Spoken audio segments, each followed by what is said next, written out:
Hello. So welcome to this segment. We are going to talk about subsets and properties of real numbers. Now, when you deal with the real world, we are dealing with a whole bunch of factors. But we have to have properties, or in this case, rules, to kind of what the world has to follow a little bit.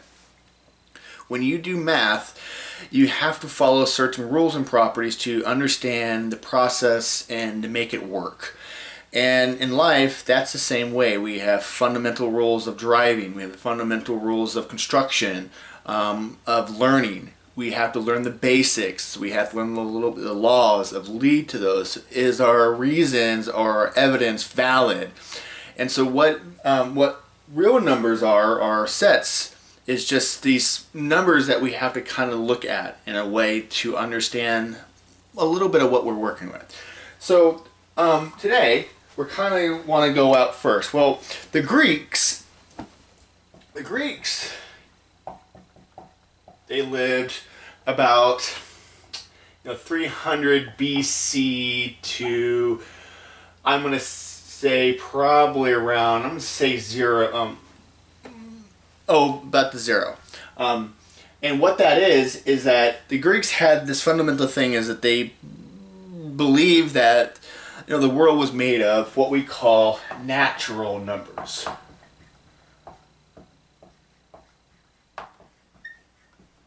And natural numbers are just like it's the counting numbers that we do. So these are like 1, 2, 3, 4, 5, all the way up until it keeps going. Now, what we call this is a set of all natural numbers. And then about middle of that Greek period, we started to worry about zero. And so where zero fits in. And we're going to call those whole numbers. And whole numbers, well, they start with 0. And they keep going. 1, 2, 3, 4, 5, all the way up. So that's another set. So we have the natural numbers are kind of like our counting numbers. And then the whole numbers kind of came in with 0 to begin, and then came out with natural numbers. And then we kind of said that, well, what about negatives? Because you can have negative dollars in a bank account. That means you're in debt. So we're going to go, well, if we have negative numbers, let's call these what we call integers. And integers are a set of negative numbers. So let's say ... -3, -2, -1, 0, because you can have $0, and then 1, 2, 3, and on. So you have these integers, which are just pretty much all the numbers, including 0, from negative to positive. So those are called integers. And as you can kind of see that these are all subsets of each other. They're kind of building on to each other. And the next thing we have is what we call real numbers. Now, real numbers is pretty much that everything included. So pi, or in this case, actually it's approximation, 3.14. The E, which is 2.7, and on and on and on. And negatives, I'm just going to say actually negatives. We got positives, 0, even irrationals.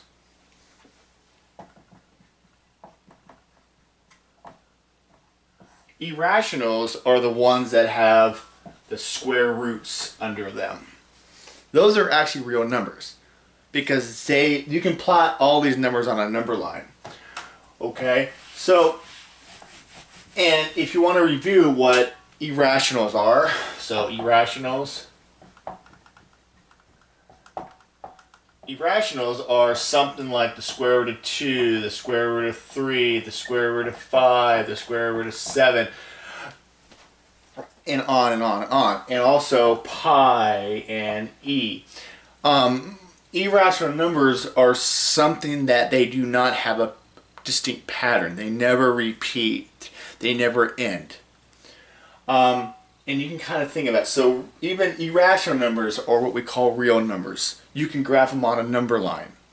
So let's say that, for example, here's your number line at 0, and you're looking at pi, which is 3.14. Well, I can go 1, 2, 3, and I can go about 3.14, which is about right there, which is pi. So I can graph any of these. And this is about 1.2. So here's 1 and 2, so about right here. So each of these can be on the number line. Okay, the next thing we have is what we call rational numbers. So rational numbers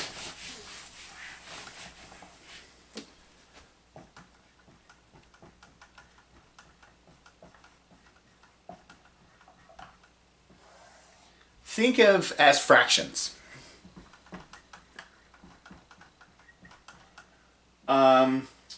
Something maybe a over b, where a and b are natural numbers or real numbers.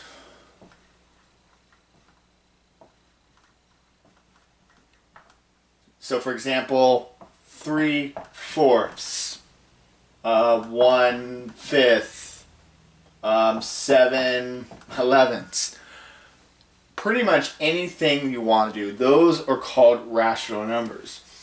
And so you can kind of fall in the realm that, yes, these can include, 3/4 can be, this could be 0.75.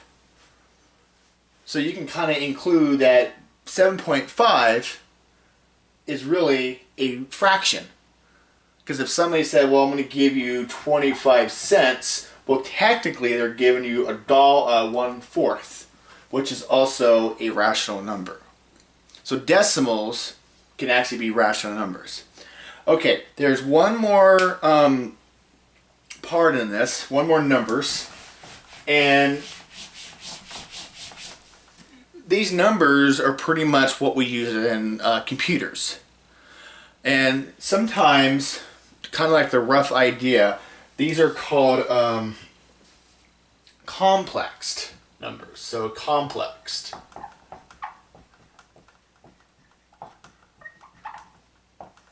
In complex numbers, they have a distinct little, what we call a real, and they have, this is what we call a complexed. Now, to give you an idea what we're looking at here, if I said that, well, the square root of 4 is positive negative 2. Well, the square root of 1, well, that's just 1. The square root of 9 is 3. So what if I gave you the square root of negative 4? What if I gave you the square root of negative 1? What if I gave you the square root of 9? Now, where complex numbers come in is when you have a negative under the radical sign. So this is what we call the radical sign. And when we have a negative in front, inside under the think of it as a doghouse if you really want to see inside the doghouse. Well, we have to be careful because if we put this in a calculator, your calculator is going to say air. And so these are called complex numbers because this here, what we call, actually says that, well, if this is going to be happen, yes, this is 2, and you could say plus or minus 2, just like this one. But since this has a negative under it, it's actually what we call 2i. And I is really going to be, I is actually going to be the square root of -1. This right here is a complex number because you cannot divide by a negative under the square root. That's when you get into trouble. So this one right here is actually going to be I. This one right here, the square root of 9, well, that's just plus or minus 3, but there's no negative associated to it. This is where you get into the complex realm here, which can kind of be very misleading. But there's actually one thing I want to show you in this setting because it's really quite interesting where the real numbers come up. Well, do you see as if I told you, let's say, if I told you this, that what about if I had I times I or I squared? Well, wait, you're telling me that I is equal to the square root of 1. Well, what if I go to the square root of -1 and times the square root of 1? Now, according to, maybe you haven't learned this yet, but if you multiply radicals, they actually do this. Since these are both the same, this is actually the square root of 1, or 1. So you have to kind of just be careful. Okay. Where properties come in,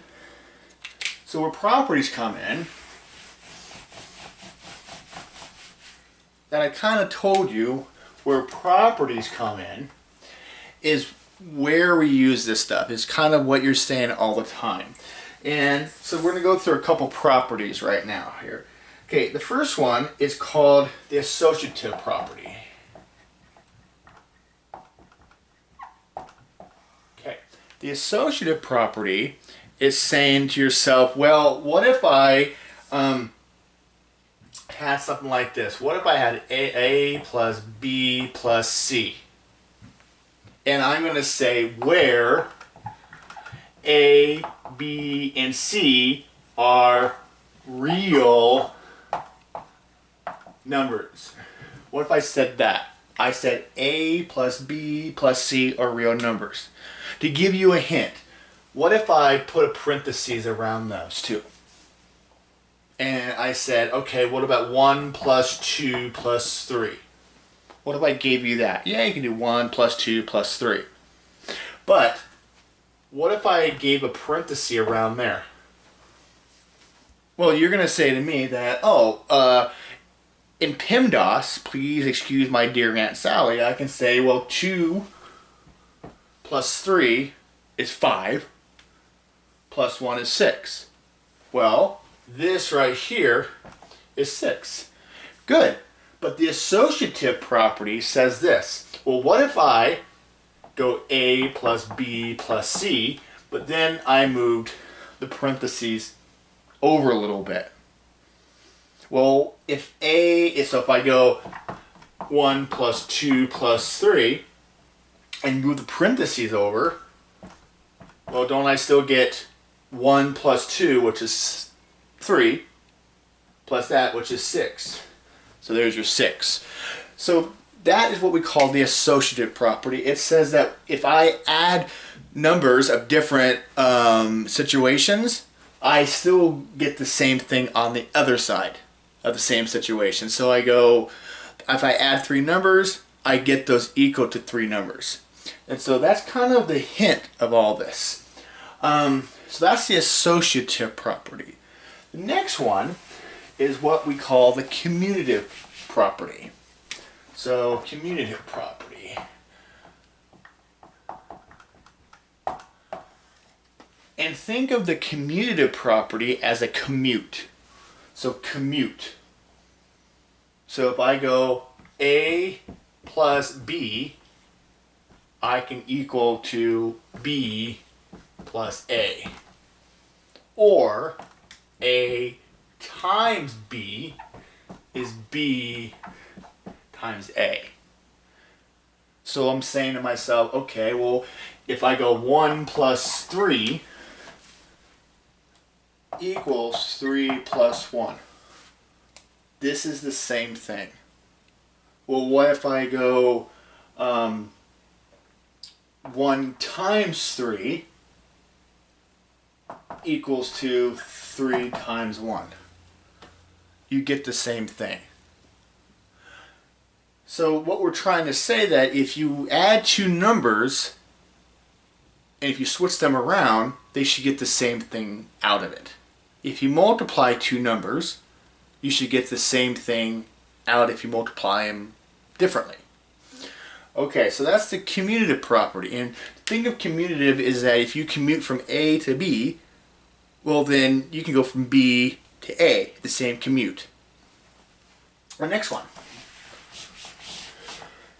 The next one's called the identity.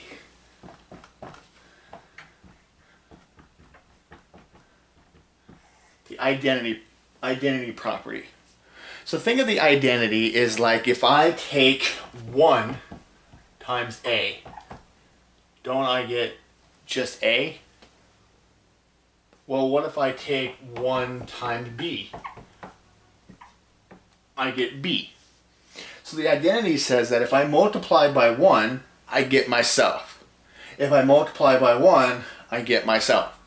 And that's kind of what you're doing. You're multiplying by 1.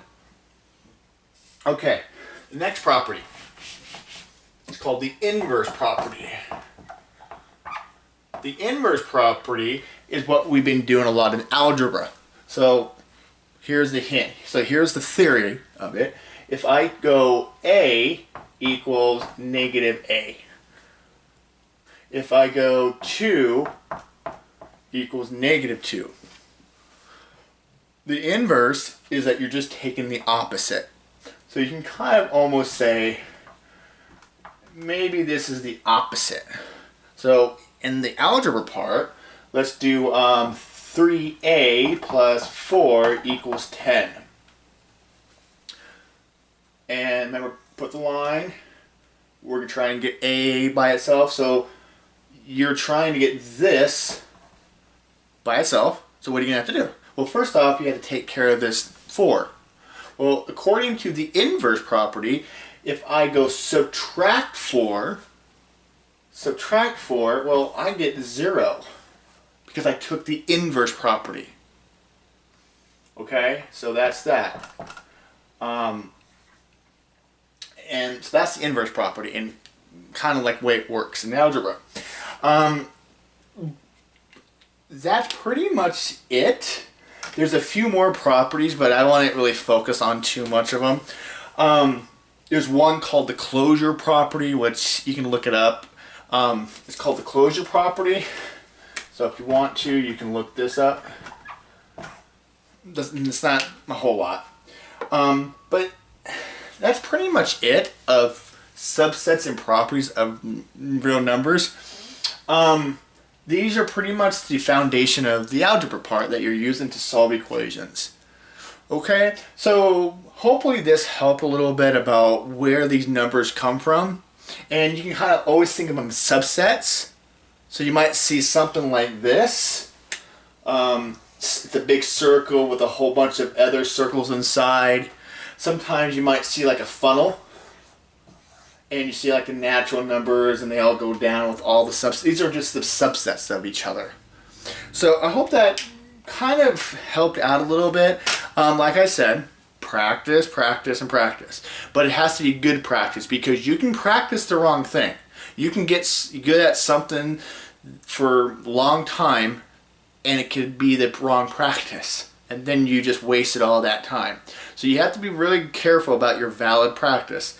Now, look these things up, try your best at them, and hopefully that you're beginning to develop this growth mindset of being more confident in math. Okay, so hopefully this worked. Please rewatch this, comment below. I'd like to hear your comments, and subscribe. Thank you.